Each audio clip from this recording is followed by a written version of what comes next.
दो शब्दों का प्रयोग महर्षि वेदव्यास जी ने अपने श्रीमद् भागवत के पावन ग्रंथ में किया कि मनुष्य जन्म प्राप्त होने के बाद संसार का कार्य तो करें ही करें, उसके बिना लौकिक व्यवस्था चलती नहीं, लेकिन धर्मम भजस्व सततम, लेकिन धर्म का आचरण, धर्म शास्त्रों का श्रवण, धर्म का सेवन, धर्म पूर्वक अपने मन बुद्धि प्राण को नियंत्रित करने का प्रयत्न ये व्यक्ति को करते रहना चाहिए।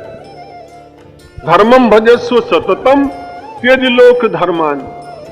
छोटी छोटी बातें, एक दूसरे की निंदा स्तुति, एक दूसरे के दोष देखना, छोटी मोटी अव्यवस्थाओं में उद्विग्न हो जाना, इन सब बातों को छोड़ देना चाहिए। धर्मम भजस्व सततम त्यज लोक धर्मान।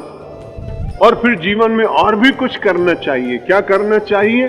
सेवस्व साधु पुरुषान। साधु का अर्थ यहां साधु पुरुष वो लोग भी हैं जो साधु जीवन में जी रहे हैं, जिनका वेश साधुमय है, साधना तपश्चर्या करते हैं अच्छे। लेकिन कोई आदमी गृहस्थ वेश में भी हो तो उसे भी साधु बनने का अधिकार। यदि उसका आचरण इतना अच्छा है और वेश उसने नहीं बदला है तो भी वो साधु है। ऐसे अच्छे सज्जनों का सेवस्व साधु पुरुषान, ऐसे श्रेष्ठ पुरुषों का साथ करिए, उनकी सेवा करिए, उनके आदेशों का पालन करिए। सेवस्व साधु पुरुषान। और अकेले में बैठने के बाद मन को देखिए कितनी हलचल शेष है अभी मन में। सेवस्व साधु पुरुषान जहि मारो, नष्ट कर दो। किसको? काम तृष्णाम, कामनाओं को और अपनी तृष्णाओं को, उनके ऊपर विवेक का कुल्हाड़ा मार मार करके और उनको जर्जरित करने का प्रयत्न मुझे और आपको करते रहना चाहिए। अन्यस्य दोष गुण चिंतन माशु मुक्त्वा। दूसरे के दोष और गुण के चिंतन से जितनी जल्दी ज्यादा छूट सको उतना अच्छा, क्योंकि आप दूसरे के दोष और गुणों को बार बार देखने से कुछ प्राप्त नहीं करते हैं, बल्कि सद्गुण देखने से कुछ मिल भी जाता हो। दुर्गुण देखने से तो व्यक्ति को और भी अधिक क्षति होती है। मानवीय स्वभाव है, मुझसे भी होता होगा, आपसे भी होता होगा क्षण भर के लिए, पर दूसरे क्षण सावधान हो जाने का प्रयत्न करना चाहिए कि इससे कुछ मिलना नहीं। प्रयत्न वो करना चाहिए जिससे कुछ प्रयोजन की सिद्धि हो। लेकिन कई बार प्रयोजन कुछ न होने पर भी मुझसे और आपसे निरर्थक कर्म हो जाते हैं। इसलिए महर्षि वेदव्यास जी ने संदेश दिया, मानो अध्यात्म रामायण का उपदेश और महर्षि वेदव्यास का ये श्लोक, अगर आप उसका हार्द देखने का प्रयत्न करें, उसके संदेश को देखने का यत्न करें तो लगभग एक जैसा दिखाई पड़ता है। कहते हैं सेवस अन्यस्य दोष गुण चिंतन माशु मुक्त्वा। करोगे क्या फिर?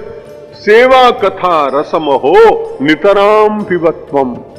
जब जब कभी अवसर मिले, माता पिता गुरुजन, तीर्थ मंदिर, समाज, दीन दरिद्र, इन लोगों की सेवा करो। और जब जब समय मिले तो भगवान की कथा सुनो। कथा कैसे सुनो? बड़ी अच्छी बात कही। एक आदमी ने कथा में बड़ा रस था, उसकी एक आदमी से मैत्री थी। उसने कहा मैं कथा सुनने जा रहा हूं, तुम भी चलो। उसने कहा मुझे कथा में रस तो नहीं है, लेकिन तेरे साथ मित्रता निभाने के लिए मैं थोड़ी देर तक बैठूंगा। वो बैठा, लेकिन बार बार विचार करता रहा कि मेरे तो इतने ग्राहक आए होंगे, कोई लौट न जाए। नौकर को मैं बोल के नहीं आया कि मैं कितनी देर में आऊंगा। अब आप विचार करिए, उसकी कथा में बैठने से उसको कोई बड़ा लाभ नहीं हुआ होगा। यदि वो कानों के द्वारा भी ठीक से स्वीकार करता तो अंतर में जाता, लेकिन वो तो पूरा चिंतन इसलिए कर रहा है कि मित्र को प्रसन्न करना है, भगवान को प्रसन्न करना नहीं। इसलिए बड़ी सीधी सी बात कही, सेवा कथा रसम हो। रस पूर्वक श्रवण करिए, भले थोड़ी देर श्रवण करिए। उस समय आपका मन उसी के साथ जुड़ा होना चाहिए जो तत्व वर्णित किया जा रहा है। सेवा कथा रसम हो। कब कब उसे ग्रहण करना चाहिए? नितराम पिबत्वम। रोज सेवा और कथा के रस का पान व्यक्ति को करना चाहिए। एवं परात्मा मनुजावतारो मनुष्य लोकान अनुशत्य सर्वम चक्रे विकारी परिणामहीनो विचार्यमाणे न करोति किंचित। परमात्मा इस प्रकार से परात्मा मनुष्य के अवतार में आए और मनुष्य के जीवन के व्यवहार का अनुसरण करते हुए अपने जीवन की लीला कर रहा है। मोह में मत पड़ जाना, इसलिए कहते हैं महाराज जो कुछ भी कर रहे हैं तो वो तो सब विचार करके देखा जाए तो परमात्मा तो परिणामहीन है। विचार्य माने न करोति किंचित, विचार करके देखेंगे तो परमात्मा कुछ करता नहीं। और यदि ये विचार आ जाएगा तो परमात्मा के उसी शुद्ध ब्रह्म स्वरूप का ध्यान भी अपने आप होने लगेगा। लीला के द्वारा भगवान के मानवावतार का दर्शन, सगुण साकार का चिंतन, और लीला भी केवल उनका अभिनय है, उनके भीतर कोई विकार आता नहीं, वे तो सत्ता मात्र सारे संसार के वही स्वरूप हैं। इस प्रकार का यदि विचार करते हैं तो परमात्मा कुछ करते नहीं, वे तो कूटस्थ, अव्यय, अविनाशी, अनंत ऐसे परमात्मा तो दोनों ही स्वरूप का स्मरण करते हुए हम सब लोग परमात्मा के चरणों में नित्य प्रार्थना करते रहें कि महाराज ऐसी कृपा करो कि फिर दोबारा आना न पड़े, भवसागर से पार चले जाएं। भगवान मेरी नैया उस पार लगा देना, अब तक तो निभाया है, आगे भी निभा देना। दल बल के साथ माया घेरे जो मुझे आकर, तो देखते न रहना, झट आके बचा लेना। भगवान मेरी नैया उस पार लगा देना।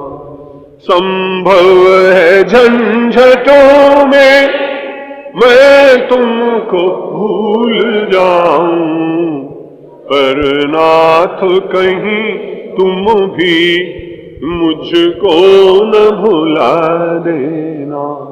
भगवान मेरी नैया उस पार लगा देना। तुम देव मैं पुजारी, मैं उपासक, ये बात अगर सच है सच करके दिखा देना। भगवान मेरी नैया उस पार लगा देना, अब तक तो निभाया है, आगे भी निभा। शंकर भगवान की, रामचंद्र भगवान की, कृष्णचंद्र भगवान की, जगदम्बे माता की, पवन सुत हनुमान की, भारत माता की, गंगा माता की, सब संतों की, धर्म की, अधर्म का, प्राणियों में, विश्व का। हर हर महादेव।